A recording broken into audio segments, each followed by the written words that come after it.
자, 이제 우리 예수님에 대한 얘기 이제 오늘 세 번째 나누게 되는데 아마 네 번 아니면 다섯 번까지도 이 신앙 인물의 가장 마지막 인물 예수 그리스도에 대한 공부를 하게 될 것 같아요. 오늘이 이제 세 번째 공부인데 오늘은 예수 그리스도의 성육신, 예수님의 성육신이라고 하면 그것은 곧 동정녀 탄생을 의미하는 거죠. 동정녀 탄생. 오늘도 제가 어느 가정 신방을 하면서 그런 말씀을 드렸어요. 마리아의 역할은 예수님의 탄생, 이 동정녀 역할이 다예요. 천주교에서 말하는 그 이상의 성모 아니란 말이죠. 그냥 동정녀로서 예수 그리스도가 이 땅에 나시게 되는데 도구로 쓰임 받는 거예요. 언제나 이걸 잊지 말아야 돼요. 저나 여러분 우리 모두는 다 도구예요, 도구. 우리가 하늘 영광 가로채려고 하면 안 돼요. 물론 마리아가 스스로 그 영광을 가로채려는 마음이 없었을 거예요. 근데 어리석은 인간들이 쓸데없는 일들을 만들어 놓고 성모 하면서 마치 마리아가 하나님인 것처럼 어리석게 착각을 하는데 성경 어느 부분도 그런 걸 우리에게 말해주지 않는데 이 특별 계시인 성경에 어긋나는 일들로 교리를 삼아놓고 그것을 믿는 어리석음들을 천주교인들이 범하고 있어요. 그래서 이제 종교개혁이 일어날 수밖에 없었던 거예요. 여러 가지 이유들이 많지만 그 중에 하나, 어떻든 마리아는 그저 동정녀로서 우리에게 아름다운 믿음의 본을 보인 여인으로서만 그렇게 존경받으면 되는 거예요. 자, 성육신, 우리가 흔히 예수님이 이 땅에 오신 사건을 성육신이라고 그렇게 표현을 합니다. 성육신. 예수님은 육신 안에, 육신의 형태로라는 이 의미로 이 땅에 오셨어요. 그 하나님의 영광스러움에서부터 인간의 육신을 입으시고 이 땅에 오셨어요. 우리 두 주 전에 수요일 저녁에 빌립보서 2장 5절 이하의 말씀을 보았잖아요. 그 말씀 그대로예요. 그 말씀 그대로 하나님의 아들, 하나님의 아들이신 예수님, 아니 그 이상 삼위일체이신 예수님께서 인간의 육신, 이 천한 인간의 육신, 이 육신을 입고 이 땅에 오셨다는 거예요. 우리 지난주에 창세기 3장 5절을 보았죠. 예수님에 대한 첫 번째 예언, 예수님에 대한 예언의 말씀 가운데 가장 첫 번째 창세기 3장 15절 바로 그 말씀을 시작으로 해서 구약에 수없이 말씀되어졌던 그 예언의 말씀 그대로 우리 예수님께서 이 땅에 오셨다는 거예요. 육신을 입고 오셨기 때문에 우리 예수님을 가리켜서 우리가 흔히 말하는 게 참 하나님이시며 또 참 인간이다라는 표현을 우리가 많이 하게 됩니다. 육신이 되심으로 해서 그 하늘 영광을 내어놓으셨어요. 그 하늘 영광, 하나님의 영광은 내어놓으셨지만 하나님이 아닌 건 아닙니다. 이걸 우리가 잊지 말아야 돼요. 그분이 그의 신성을 내어놓으셨다는 뜻은 아니에요. 그의 신으로서 하나님으로서의 영광을 포기하고 기꺼이 이 땅에 낙고천한 우리 육신을 입고 오셨다라고 하는 거예요. 그래서 하나님이시면서 또한 사람이 되셨다라고 하는 거예요. 자, 말씀을 한 구절 찾아볼까요? 마태복음 1장입니다. 마태복음 1장과 누가복음 1장을 우리 같이 함께 보겠습니다. 먼저 마태복음 1장 예수님의 나심에 대한 기록을 적고 있는 18절 여러분이 한 번만 읽어주실래요? 18절 시작. 예수 그리스도의 나심은 이러하니라. 그의 어머니 마리아가 요셉과 약혼하고 동거하기 전에 성령으로 잉태된 것이 나타났더니. 예, 여기 보면 약혼하고 동거하기 전에 두 가지 중요한 표현이에요. 동거하기 전에, 다시 말해서 육신적으로 아이를 낳을 수 있는 근거를 갖지 않았다는 거예요. 그런데 그 다음 중요한 말이 덧붙이고 있죠. 성령으로 잉태된 것이 나타났다라고 하는 거예요. 이걸 좀 더 구체적으로 알아보려면 누가복음으로 가야 돼요. 우리 거기 덮지 마시고 좀 이따 25절을 또 봐야 되니까 덮지 말고 손가락 끼우고 누가복음 1장으로 한번 가보겠습니다. 누가복음 1장 30절. 제가 30절 읽을게요. 중요한 31절을 여러분이 또 한번 읽어주세요. 천사가 이르되 마리아여 무서워하지 말라. 내가 하나님께 은혜를 입었느니라.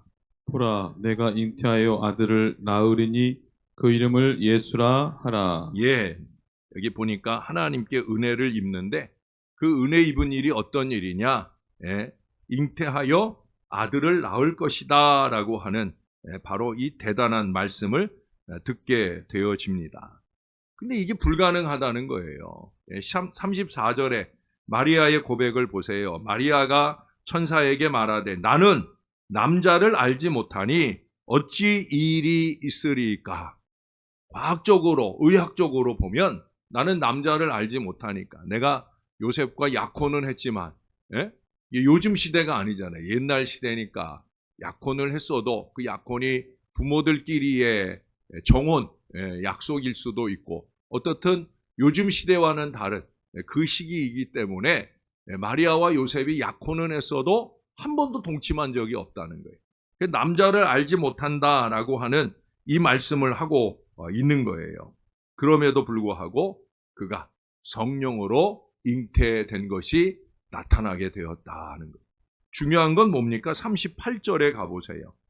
37절에 보면 대저 하나님의 모든 말씀은 능하지 못하심이 없느니라. 그러자 마리아가 말했어요. 주의 여종이오니 말씀대로 내게 이루어지이다. 마리아의 위대함은 여기까지예요. 네, 말씀대로 내게 이루어지이다. 네, 이게 도저히 남자도 알지 못하고 내가 잉태될 가능성이 없지만 하나님의 모든 말씀은 능하지 못하심이 없다 하는 이 말씀의 선포에 대해서 여종이 난짝 엎드리게 되는 거죠. 주의 계집종이니 말씀대로 내게 이루어지이다. 하나님의 은혜, 아까 우리 30절에 봤잖아요. 내가 하나님께 은혜를 입었다라는 이 은혜를 수용하는 거예요. 여러분, 은혜의 수용, 은혜라고 하는 건 무엇을 통해 와요? 순종을 통해 오는 거예요. 은혜 받았다라는 사람들 보면 다 그 앞에 뭐가 있었느냐? 순종이 있었다는 거예요. 순종이 은혜의 밑거름이에요. 말씀대로 내게 이루어지이다. 이 말씀을 수용하는 수용성, 순종성, 이것을 통해 그녀는 예수님의 어머니가 되는 이 대단한 은혜를 얻게 되었다는 거예요. 마리아만 아니에요. 우리가 마리아를 너무 성모하고 떠받들다 보니까 그 남편 되는 요셉의 이 마리아 못지않은 믿음이 희석되어지는 감이 늘 있게 되는데 요셉 못지 않아요. 여러분 1장 25절로 가볼까요? 마태복음입니다. 미안합니다.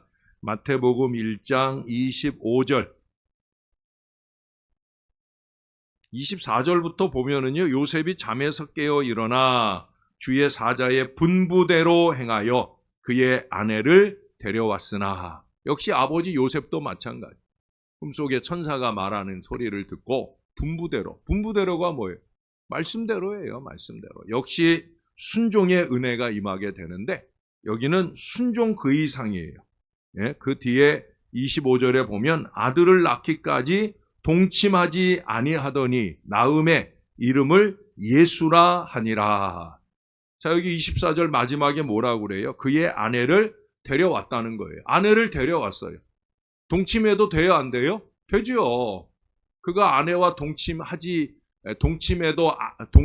안 될 이유가 없는 거예요. 누가 뭐라고 하지 않아요. 그렇잖아요. 내 아내인데. 근데 거기 보니까 뭐라고 그래요? 아들을 낳기까지는 동침하지 아니했다. 이 동정녀 탄생을 완성하는, 동정녀 탄생의 이 완성에도 역시 뭐가 있어요? 순종이 있다는 거예요. 순종. 근데 이 순종을 저는 극순종이라고 표현하고 싶어요. 극순종. 순종의 최극치. 이거는 뭐 하기 쉽지 않은 거죠. 우리가 말씀대로 순종하는 것만도 대단한데 말씀하신 그 이상으로 순종하는 사람, 그게 바로 요셉이었다는 거예요. 이게 어떻게 보면은 요셉이 정말 성모 마리아보다 한 단계 더 발전하는, 물론 이제 성모는 자기 육신, 처녀로서 자기 육신을 내어드린 순종이었으니까 깨끗하고 아름다운 순종이었죠. 그런데 요셉도 그에 못지 않다는 거예요. 저는 극순종이라고 말하고 싶다는 거예요. 불순종이 있고 극순종이 있어요. 불순종에서 순종까지만 가도 대단한 거죠. 근데 그 이상, 말씀하신 그 이상의 극순종을 통해 우리 주 예수님께서 그 앞에 23절에 말하는 것처럼 처녀가 잉태하여 아들을 낳을 것이요 그 이름을 임마누엘이라 하리라 하신 우리 예수의 탄생의 위대한 역사에 아름답게 쓰임받고 있는 걸 보게 되어집니다. 결국 신앙의 극치는 극순종에 있는 거예요. 우리가 할 수 있는 데까지만 아니라 그 이상, 언제나 있거든요. 그 이상. 요만큼까지만 해도 잘했다 칭찬받을 수 있지만 그 이상. 하나님은 그러한 일들을 기뻐하실 거고요. 또 함께 동역하는 우리 모두는 그런 극순종의 귀한 모습들을 보면서 어떤 신앙의 도전도 받고 또 감동도 받고 그보다 더 큰 은혜를 함께 누리게 되어집니다. 결국 은혜라고 하는 것은 순종, 은혜라고 하는 것은 극순종, 그로 통해서 나타나게 된다는 걸 이 성육신의 모습을 통해 확인해 볼 수 있습니다. 우리가 성육신 하면 놓치지 말아야 될 말씀이 있죠. 뭐예요? 요한복음 1장 14절에 또다시 1장 갑니다. 이번엔 요한복음 1장입니다. 성육신에 대해 말하자고 하면 이 구절을 보지 않고는 넘어갈 수가 없는 거죠. 자, 14절. 우리 14절은 요한복음 1장 14절은 한 목소리로 한번 읽겠습니다. 시작. 말씀이 육신이 되어 우리 가운데 거하심에 우리가 그의 영광을 보니 아버지의 독생자의 영광이요 은혜와 진리가 충만하더라. 아멘. 여러분 그 앞에 1절에 보시면 태초에 말씀이 계셨다. 이 말씀이 하나님과 함께 계셨으니 이 말씀은 곧 하나님이시다. 결국 여기서 말하는 이 말씀은 결국 예수님을 가리키는 그 말씀이신 예수님께서, 하나님이신 예수님께서 말씀이 육신이 되어 우리 가운데 거하셨다.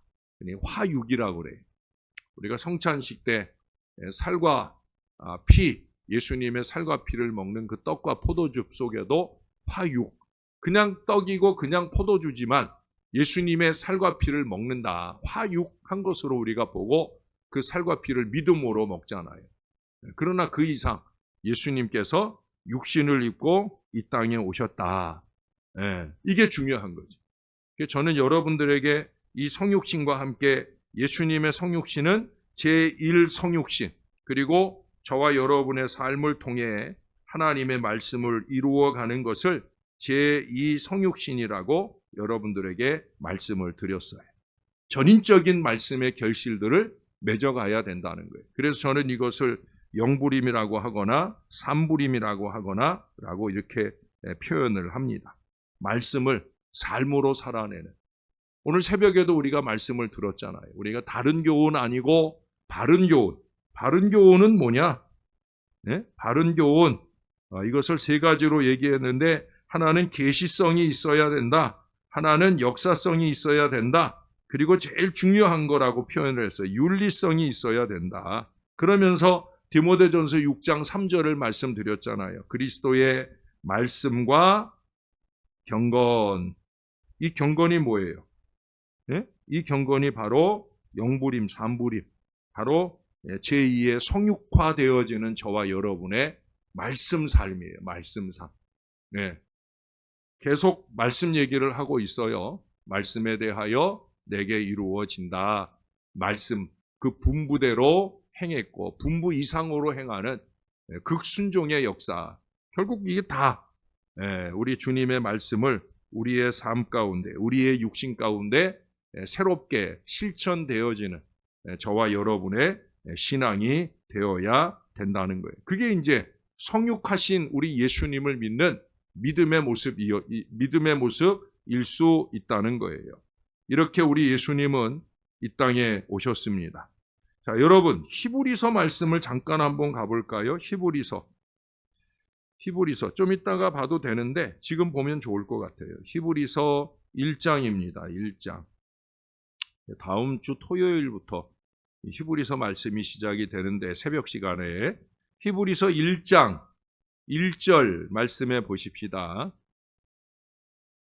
옛적의 선지자들을 통하여 여러 부분과 여러 모양으로 우리 조상들에게 말씀하신 하나님이 이 모든 날 마지막에는 아들을 통하여 우리에게 말씀하셨으니, 여러분, 여기 아들을 통하여 말씀하셨다라고 하는 것은 예수님의 입술로 통해서 말씀하신 말씀이기도 하지만 말씀이 육신이 되어 이 땅에 오신 그 말씀이 뭐예요? 그 1절에 얘기하는 것처럼 선지자들을 통해 여러 부분과 여러 모양으로 말씀하신, 바로 그 말씀이 육신이 되어 오신 예수님이라는 거예요. 그러니까 예수님을 통하여 말씀하셨다라고 하는 말 안에는 예수님을 통해서 이 복음서의 모든 말씀을 주셨다는 의미도 있지만 예수님을 통하여 봐라, 구약의 이런 우리가 지난주였죠? 창세기 3장 15절부터 구약에 예언되어 있는 말씀을 다 찾아본 거 아니에요. 아주 요만큼 찾아본 거예요. 근데 그 요만큼 찾아본 말씀 속에서도 예수님 이 땅에 오시기로 약속되었고 다시 오시기로도 약속되어진 걸 우리가 조금 확인해 봤어요. 예. 근데 그 확인해 본 바가 여기 지금 1절에서 말하는 바로 이 내용이죠. 선지자들이 말씀하신 그대로 우리 예수님께서 이 땅에 오셨다라고 하는 그 뒤에 3절에 보세요. 이는 하나님의 영광의 강체시요 그 본체의 형상이시라. 그의 능력의 말씀으로 만물을 붙드시며 죄를 정결하게 하는 일을 하시고 높은 곳에 계신 지극히 크신 이의 우편에 앉으셨느니라. 예수님이 말씀으로 이 땅에 오셨고 말씀으로 이 땅에 오시기 이전에 천지 창조로부터 또 다시 오실 심판주로서 우뚝 앉아 계신 그 주님이심을 우리들에게 말씀해 주고 계셔요. 이 모든 일들이 구약의 선지자들로 통해서 예언되어진 말씀의 결실이라는 거예요. 자, 중요한 한 말씀을 한 군데 찾아볼게요. 갈라디아서입니다. 갈라디아서 4장 4절입니다. 고린도 전후서 끝나고 바로 이어지는 갈라디아서 말씀. 성육신에 대한 얘기는 이제 요 말씀 찾아보고 마무리하도록 하겠습니다. 갈라디아서 4장 4절 여러분이 한번 읽어주실래요? 시작. 때가 참에 하나님이 그 아들을 보내사 여자에게서 나게 하시고 율법 아래에 나게 하신 것은 예, 거기까지. 자, 여기 보니까 아주 중요한 표현이 나오죠. 뭐예요? 때가 참에라고 하는 말이에요. 때가 참에. 공교롭게도 오늘 사랑방 교재도 때에 대한 이야기를 하는데 바로 때가 참에. 가장 대단한 때, 그것은 바로 2000년 전에 예수 그리스도가 이 땅에 오신 때. 이스라엘의 입장에서 보면은 그 종교적 암흑기죠. 하나님의 말씀이 흔히 보이지 않는, 그래서 말라기로부터 마태복음까지의 그 종교적 암흑기를 400여 년으로 보는데 그 시기에 가장 극점에 우리 예수님께서 이 땅에 오셨다라고 하는 거예요. 거기 보니까 때가 참에 하나님이 그 아들을 보내사 여자에게서 나게 하시고, 동정녀 탄생의 그 위대한 역사를 이제 바울로 통해서 말씀하게 하셔요.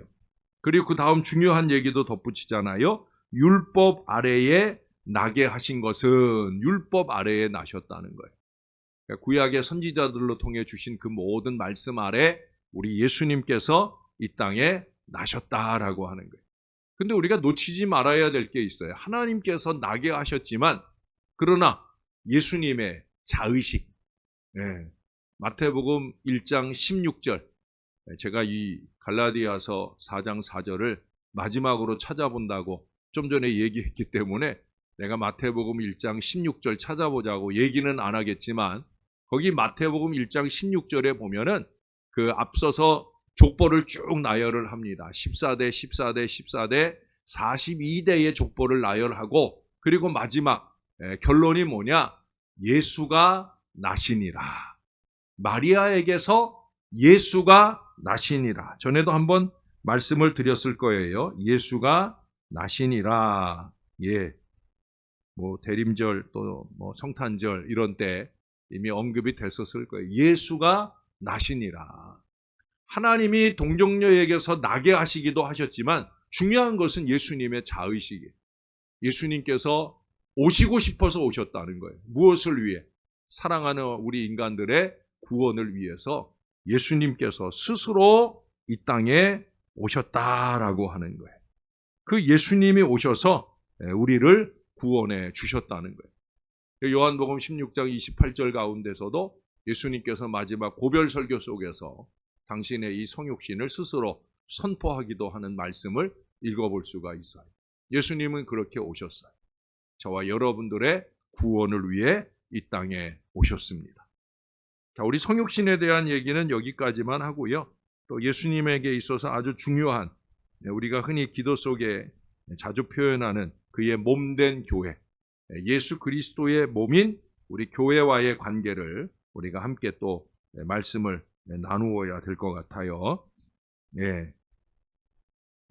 마태복음 16장을 한번 가볼까요? 마태복음 16장. 교회의 탄생에 대한 근거 말씀이죠. 예수님께서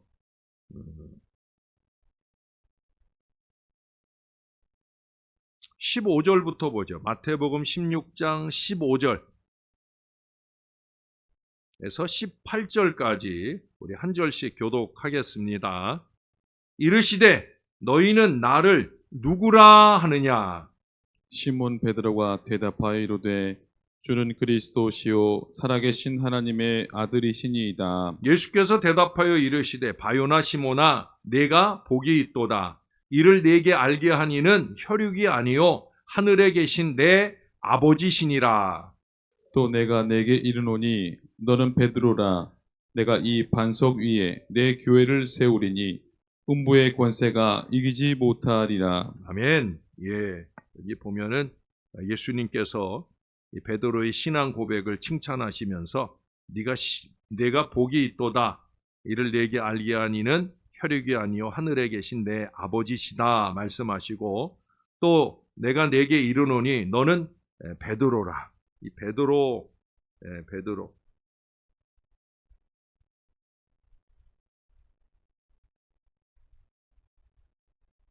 히브리 말로, 헬라 말로 그대로 하면 페트로스라고 하는 말이에요. 반석이라는 뜻이죠. 반석. 그냥 돌이 아니에요. 돌은 리도스라고 합니다. 헬라어에서 리도스. 그냥 돌멩이. 그냥 돌멩이. 쉽게 발길에 차일 수 있는 돌멩이. 리도스가 아니란 말이에요. 페트로스. 딱 자리를 잡고 흔들림 없이 요동하지 않는 바로 그 반석. 그 반석을 의미하는 거예요. 물론 그 반석은 예수 그리스도, 또 그분에 대한 신앙 고백을 말한다라고 여러 번 말씀을 드렸어요. 여러분, 우리가 에베소서 2장을 한번 가볼까요? 2장. 에베소서 2장. 아까 갈라디아서 봤죠? 그 다음 2장 20절입니다. 에베소서는 그 다음이에요. 에베소서 2장 20절.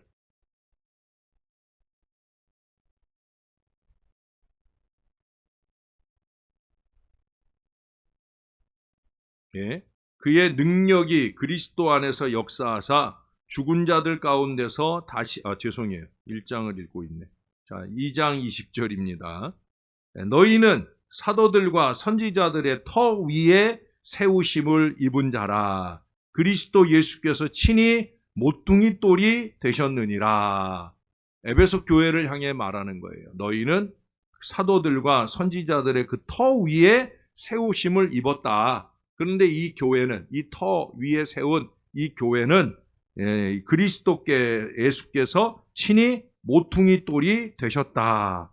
예수님께서 모퉁이 돌이 되셔서 그 위에 이 교회가 지어지게 되었다는 거예요.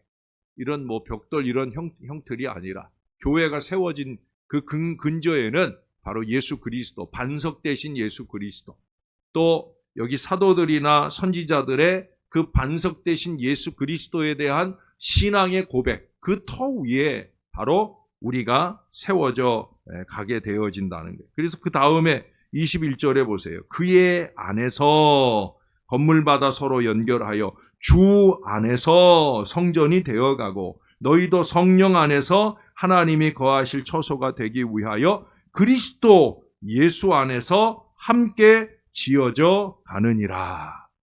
여러분, 예수님 없이 교회는 교회되지 않아요. 천주교가 아슬아슬한 게 바로 그거예요.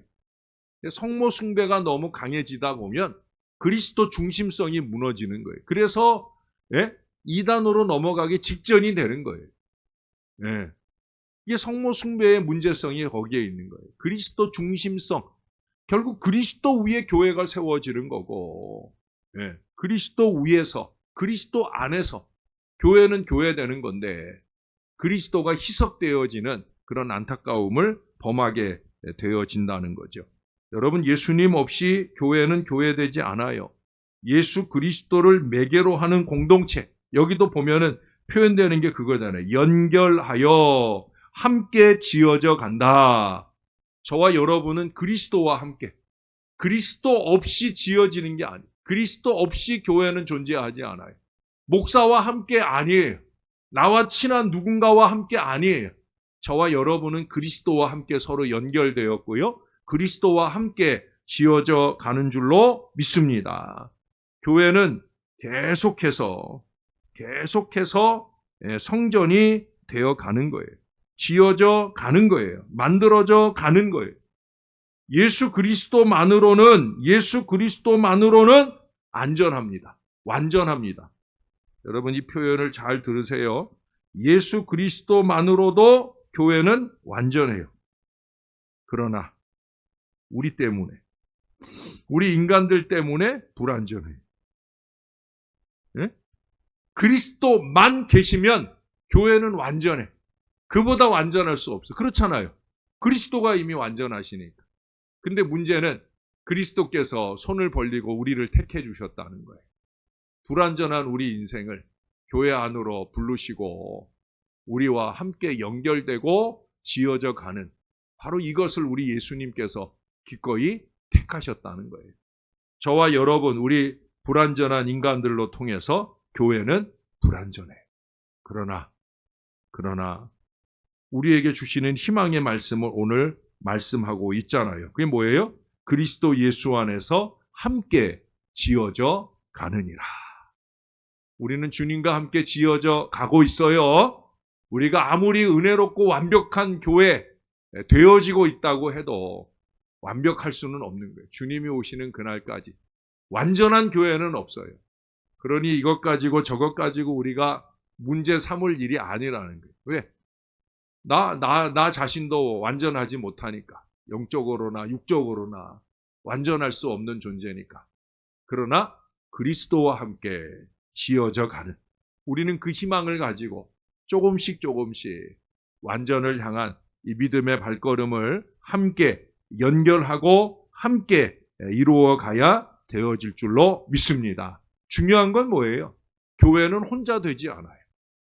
교회는 목사 혼자 될 수도 없는 거고요. 이 중에 잘난 어느 누구 혼자 교회가 교회 되는데 앞장서 일하는 건 아니라는 거예요. 우리 모두가 함께. 여러분 잊지 마세요. 교회는 함께 연합해서 그리스도와 함께 세워져 가는 신앙 공동체라는 거예요. 그 3장에서 쭉 그런 걸 얘기를 해요. 6절만 한번 가볼까요? 이는 이방인들이 복음으로 말미암아 그리스도 안에서 함께 상속자가 되고 함께 지체가 되고 함께 약속에 참여하는 자가 됨이라. 이 당시는 이방인들이 교회 안에 들어오는 일들도 쉽지 않았어요. 그래서 예루살렘 공의회를 통해서 그것이 합법화되고 그러면서 이방인들을 교회가 흡수하는 이 관계 속에 맺어지게 돼요. 여러분, 그거는 초기 교회에서나 있을 법한 일이고요. 지금은 누구나 다 이방인이라고는 대상이 없는 거예요. 하나님께서 이 신월 제일교회 안에서 함께 지어져 가도록 보냄받은 사람은 누구나 다 함께 연결되고 함께 지어져 가야 하는 그런 존재들인 줄로 믿습니다. 제일 나쁜 사람이, 제일 신앙 없는 사람이 어떤 사람이냐? 교회에서 터줏대감 노릇하려는 사람. 자기가 이 교회 주인인 것처럼 행세하는 사람. 이게 제일 나쁜 사람이에요. 제가 제일 싫어하는 사람들이에요. 네. 이 교회 주인은 누구예요? 누구예요? 우리 아들놈 친구들은 제가 이 교회 주인인 줄 알아. 너무 어이없는. 그건 뭐 교회 안 다니는 아이들이니까. 네? 목사가 교회 주인인 줄 알아. 야, 니네 아빠 엄청 부자구나.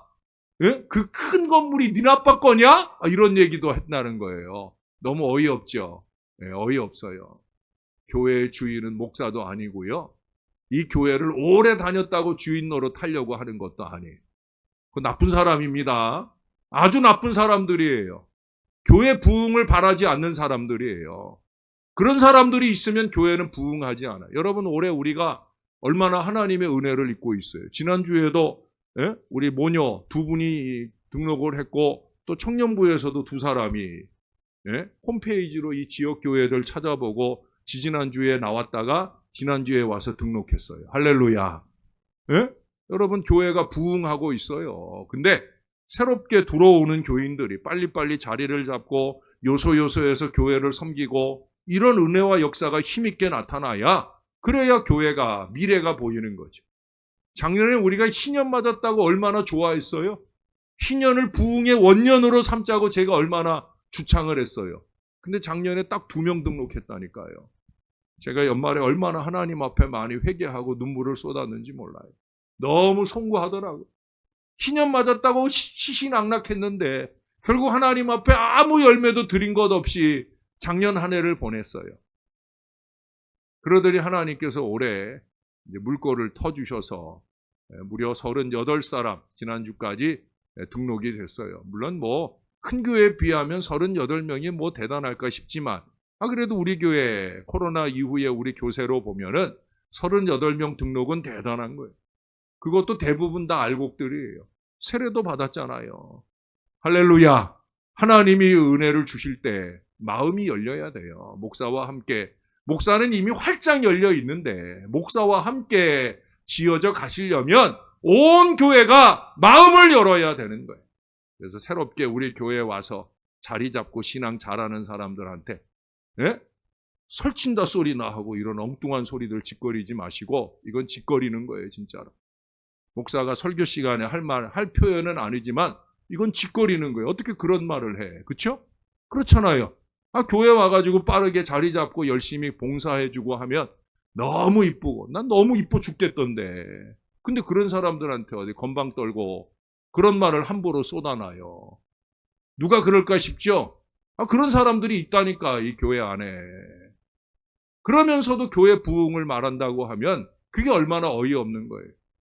여러분, 마음을 열고 이 교회에 믿음의 뿌리를 내리고자 애쓰는 우리 새로 오는 교인들이 마음을 활짝 열고 우리와 함께 잘 신앙하도록 여기 분명히 얘기하잖아요. 이방인들이 복음으로 말미암아 그리스도 예수 안에서 함께 상속자가 되고 함께 지체가 되고 함께 약속에 참여하는 자가 됨이라. 할렐루야. 이게 교회예요. 이게 교회. 우리 신월 제일교회는 그런 교회로 부흥하는 미래를 열게 되어져야 할 줄로 믿습니다. 그 다음에 3장 1절부터 거기 쭉 안 읽어도 6절 그 말씀으로도 충분할 것 같아요. 그 뒤에 5장으로 가봅시다.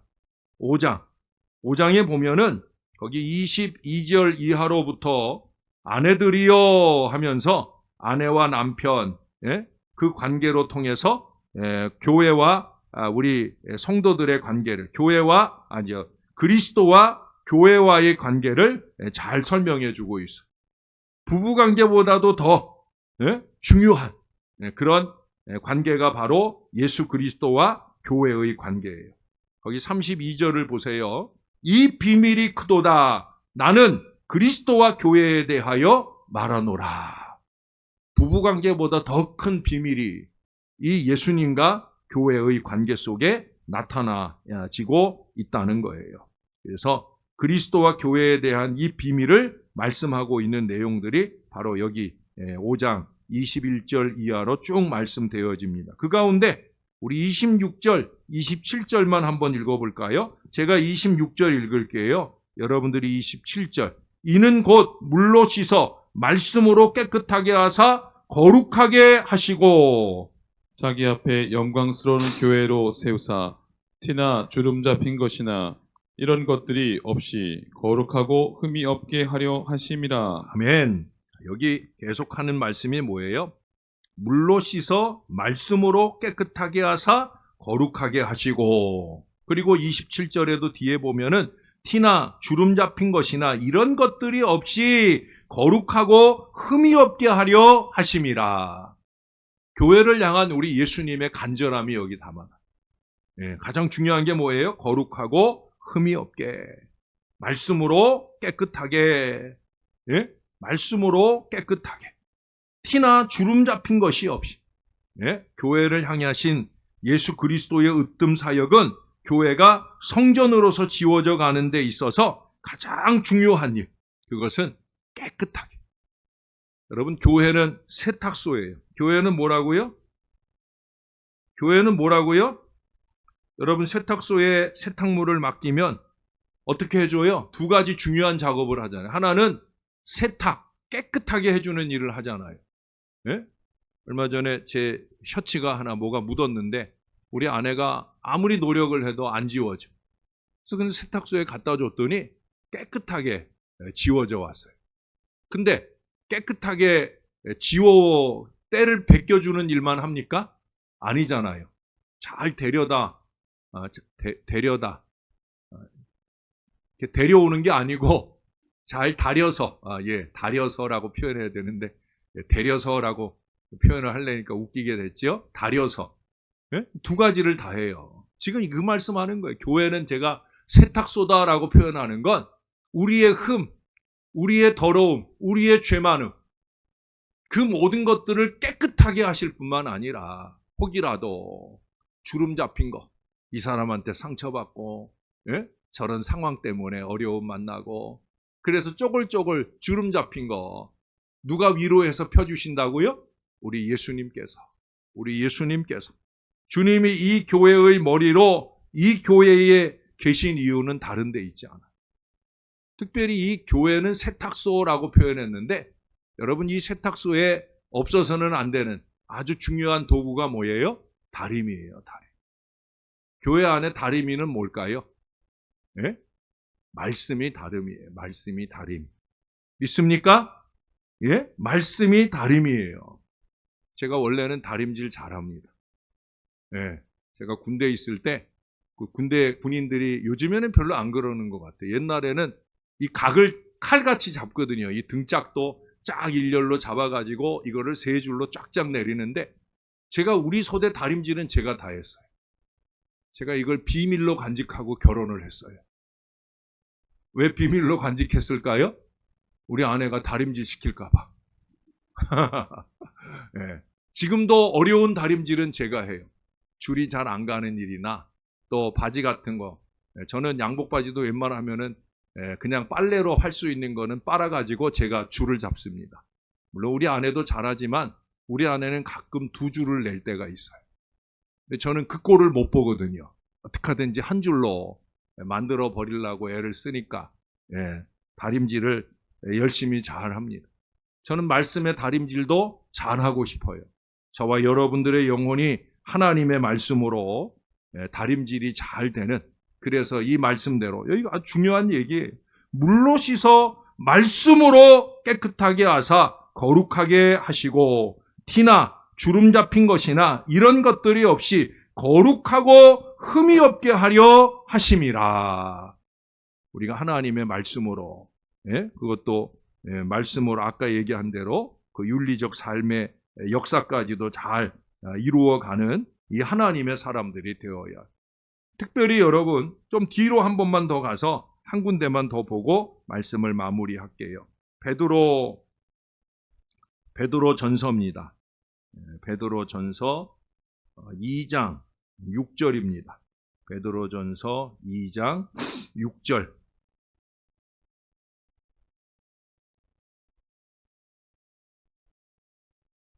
베드로 전서 2장 6절.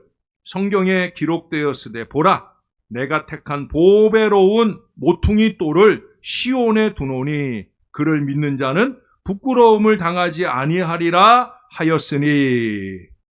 구약의 말씀을 인용하면서 하는 얘기예요. 우리 아까 모퉁이 돌은 누구라고 보았어요?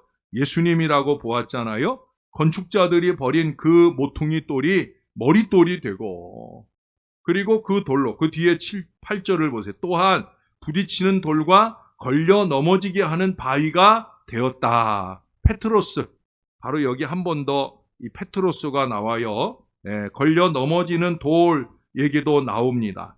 여러분 여기서 말씀하는 이 돌은 두 가지로 얘기를 해요. 걸려 넘어지는 돌, 말씀을 모퉁이 돌을 얘기하고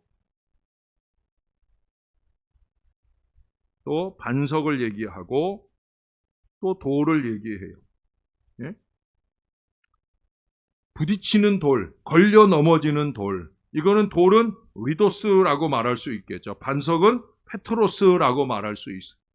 반석이신 그리스도 위에 세워져 가는 교회 성도는 견고한 믿음으로 잘 자라갈 거예요. 그러나 여기 걸려 넘어지는 돌, 이 부딪히는 돌, 말씀을 순종하지 아니하면 걸려 넘어지는 거예요. 말씀을 걸고 넘겨뜨리는 게 아니라 말씀을 걸고 자기가 넘어지는 거예요. 이 어리석음들이 우리에게 있어서는 안 되는 거예요. 왜? 우리는 그 뒤에 보세요. 그 뒤에 9절에 보면 그러나 너희는 택하신 족속이요 왕 같은 제사장들이요 거룩한 나라요 그의 소유가 된 백성이니 이는 너희를 어두운 데서 불러내어 그의 기이한 빛에 들어가게 하시니에 아름다운 덕을 선포하게 하려 하심이라. 여기 말씀하잖아요. 우리가 제사장이라고. 특별히 제사장이 하는 일은 뭐예요? 사람들의 구약시대 제사장들은 사람들의 죄를 가지고 하나님 앞에 가서 그 죄를 속죄받도록 하는 역할을 제사장들이 했어요. 근데 이제 영원한 대제사장이신 우리 예수님께서 우리 인간의 모든 죄를 단번에 속하는 이 큰 은혜를 주셨다라고 하는 거예요. 그래서 우리에게 아주 중요한 특권을 줬어요. 그건 뭐냐? 왕 같은 제사장. 우리가 주 앞에 회개하고 내놓는 모든 죄에 대해서 중보자 대신 예수 그리스도를 통하여 하나님 앞에 용서받을 수 있는 은혜의 길을 열어주셨어요. 그러므로 저와 여러분들은 우리 주님, 우리의 중보자로서 계신 우리 예수 그리스도 앞에 우리의 모든 죄악들을 회개하고 내려놓을 뿐 아니라 우리의 기도가 기도되게 하시는 그 예수 그리스도의 이름으로 믿음의 기도를 드려서 우리 안에서 더욱더 성결함이, 거룩함이, 깨끗함이 꾸준히 우리를 주관할 수 있도록 개인만 아니라 우리 교회가 그렇게 주님 안에서 더 아름답고 성결하게, 거룩하게 잘 지어져 가는 믿음의 교회가 될 수 있는 일에 저와 여러분들이 잘 쓰임받게 되기를 우리의 구주 되시는 예수님의 이름으로 간절히 축원합니다. 기도하겠습니다. 우리 다 같이 한 마음 한 목소리로 주님께서 이 교회의 머리 되심을 감사하고 주님께서 이 교회를 지켜주시는 미래를 은혜 가운데 잘 살 수 있는 저희 모두가 되게 해달라고 함께 연결하여 그리스도 안에서 잘 지어져 가는 우리 신월 제일교회가 꼭 되게 해달라고. 너나 없이 우리 모두가 다 주님과 함께 주님과 연결하여 그렇게 지어져 가는 신앙 공동체를 이루는 일에 조금 더 순전해지고 조금 더 거룩해지고 조금 더 아름다워지게 해달라고 우리 다 같이 한마음 한 목소리로 기도하겠습니다. 좋으신 아버지 하나님, 하나님 은혜를 감사합니다. 주님이 우리를 돌봐주셔서 이 교회를 섬길 수 있는 은혜의 길로 이끌어 주시니 감사합니다. 신월 제1교회 이 신앙 공동체 안에 이 그리스도의 몸된 교회 안에 우리를 묶어 주셨사오니 교회와 함께 자라가게 도와주옵소서. 교회를 떠나서는 우리가 살 수 없습니다. 주님의 몸된 이 포도나무 가지로서의 우리의 역할을 잘 감당하는 하나님의 사람들 되게 하여 주시옵소서. 말씀으로 우리를 다려주실 때 주님 앞에 깨끗하게 흠이 없게 잘 다려지는 신령한 신앙 인생들 되게 하시고, 중보자 되시는 우리 주님 앞에 열심 있는 우리의 기도를 올려드려 기도가 기도되게 하는 능력 역사가 이 교회 안에 많이 일어나도록 주님 도와 주시옵소서.